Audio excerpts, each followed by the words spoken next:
is my mom, Akuafotvgh, Akuafotvgh Food and Nutrition Jumedi. So, Medin Eddie Ufusu Hema Owusu. Na ene cassava dandelion and the botanical name Taraxacum. Na dandelions are vegetables via a free roots. Na haban ede corn flower so no a highly nutritious. Na ewo vitamins, minerals na things no fiber. Na dandelions here make ho asem ni leaves wutimi edin raw na things no wutimi enoa.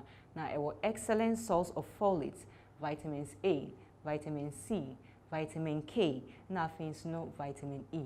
Na mama health benefits being free dandelions Dandelion roots soluble fiber are maintaining healthy bacterial intestinal tract and as maintaining healthy bacterial nsuno na antioxidant beta carotene cells ne hoban free damage ekutia inflammation say baby ahono woni pedwem and as ekrobi aba ne pedwem no etimi boa ema na ewu ntem na afei nso no reduce blood sugar levels yen body Dandelion reduce cholesterol na we boa yarewa bi to liver diseases and as etuna sekra afei nso no decrease heart diseases and as eboa ebre akomayare bebra eba ne pedwem ase ebusiafo hana brebe makwan amaide food and nutrition jumedi no esi medin ede ofusu hema owusu make happy enyunam our beauty palace shop ene ye mame open a track kwan or mataiko